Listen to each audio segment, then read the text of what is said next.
Alfamart, siapa sih yang nggak kenal? Kita lihat di mana-mana kan. Tapi di balik logo merah kuning yang simpel itu, ternyata ada sebuah cetak biru bisnis yang canggih banget. Yuk kita bongkar bareng-bareng gimana caranya mereka bisa jadi raksasa, nggak cuma di Indonesia, tapi juga mulai merambah ke luar negeri. Pasti familiar banget kan sama pemandangan ini? Kayaknya di setiap belokan, di setiap komplek perumahan, pasti ada aja toko ini. Udah kayak jadi bagian dari pemandangan sehari-hari. Tapi pernah nggak sih kepikiran, seberapa besar sebetulnya kerajaan mereka ini? Percaya deh, skalanya jauh lebih gila dari yang kita bayangin. Oke, biar kebayang skalanya, kita mulai dari satu angka ajaib. Coba tebak, total gerai Alfamart di Indonesia dan Filipina itu ada sekitar 27.000. Wow, gila kan? Coba bayangin, itu bahkan lebih banyak dari semua gerai McDonald di seluruh Amerika Serikat. Jadi ini bukan lagi soal jaringan toko biasa ya, ini udah jadi infrastruktur retail yang super masif. Oke, jadi ini dia peta obrolan kita kali ini. Pertama, kita lihat gimana mereka bangun bentengnya di dalam negeri. Terus kita bongkar senjata rahasia mereka, yaitu Alpha Gift. Habis itu kita intip gimana mereka bawa model bisnis ini ke luar negeri. Dan terakhir, kira-kira apa langkah mereka selanjutnya? Langsung aja kita mulai. Oke, bagian pertama, membangun benteng domestik. Gimana sih ceritanya Alfamart bisa jadi sekuat ini di Indonesia yang notabene pasarnya itu kompetitif banget? Jawabannya ada di strategi mereka yang udah matang banget buat main di kandang sendiri. Nah, ini nih yang menarik. Walaupun kita lihat Alfamart di mana-mana dan kayaknya gede banget, ternyata mereka itu pemain nomor 2 di Indonesia. Pesaing utamanya Indomaret, gerainya lebih banyak lagi. Ini bukti nyata kalau persaingannya itu ketat banget setiap hari di setiap tikungan jalan. Tapi jadi nomor 2 bukan berarti mereka diam aja loh. Justru sebaliknya. Coba lihat deh grafiknya. Pelan-pelan tapi pasti, Alfamart ini terus nyomot pangsa pasar. Artinya apa? Mereka tumbuhnya lebih kenceng dari pasarnya sendiri. Ini nunjukin kalau strategi mereka sebagai penantang itu benar-benar jalan. Dan pertumbuhan ini bukan omong kosong. Angkanya beneran ada. Coba kita lihat data keuangannya. Pendapatan naik, laba kotor naik, laba bersih juga naik. Semuanya nunjukin pertumbuhan yang sehat dan konsisten. Ini bukti kalau mesin bisnis mereka itu jalan dengan sangat-sangat efisien. Terus, gimana caranya mereka bisa terus tumbuh di pasar yang udah sesek gitu? Nah, kekuatan mereka yang sebenarnya itu bukan cuma toko yang kita lihat, tapi ada di dapurnya. Di balik layar, mereka punya benteng logistik yang super kuat.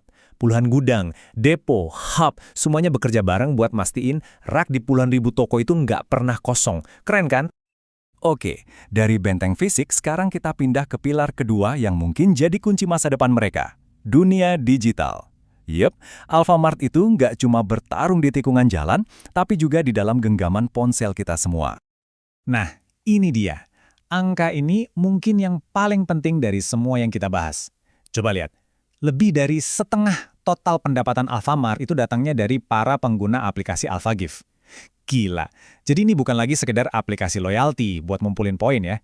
Ini udah jadi jantung mesin pendapatan mereka. Pelanggan digital itu bukan lagi pelengkap, tapi pemain utama. Kenapa mereka fokus banget sama aplikasi ini? Jawabannya simple, cuan. Orang yang belanja lewat aplikasi itu rata-rata belanjanya 2 kali lipat lebih banyak dibanding yang datang langsung ke toko. Jadi AlphaGift ini bukan cuma soal bikin pelanggan setia, tapi soal bikin nilai setiap pelanggan jadi berlipat ganda. Dan pertumbuhannya kenceng banget. Bayangin, naik 34% dari tahun sebelumnya. Itu angka yang gede banget loh. Ini sinyal kuat kalau ke depannya peran digital di bisnis mereka bakal makin-makin penting. Oke, jadi kita udah lihat benteng domestik mereka kuat, mesin digitalnya juga canggih, terus apa langkah selanjutnya? Udah bisa ditebak, ekspansi.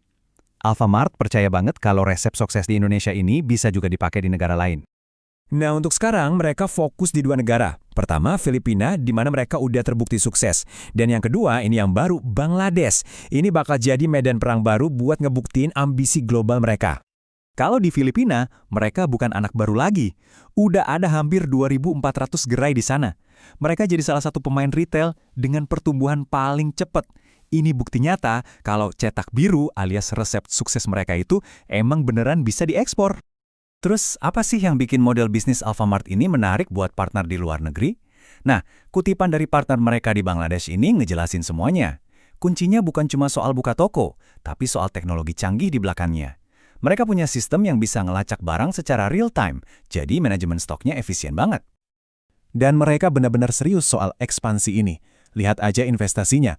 Totalnya bisa sampai 120 juta dolar buat pasar Bangladesh aja.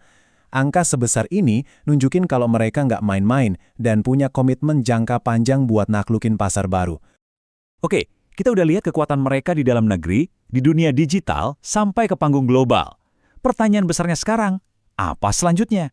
Yuk, kita bedah strategi inti mereka ke depan, plus tantangan apa aja yang udah nunggu. Jadi strategi mereka ke depan itu sebenarnya simpel. Terus lakuin apa yang udah terbukti berhasil, tapi dengan skala yang lebih besar lagi. Mereka bakal terus nambah toko fisik, ngasah kemampuan digitalnya, dan nguatin lagi sistem distribusinya. 3 pilar ini udah jadi formula andalan mereka. Nah, ini nih yang jadi dilema utama mereka.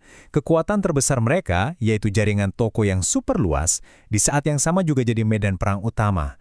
Di satu sisi, harus head-to-head sama saingan yang sama gedenya. Di sisi lain, harus pinter-pinter ngadepin aturan pemerintah yang bisa berubah-ubah. Jadi kita sampai di pertanyaan terakhir.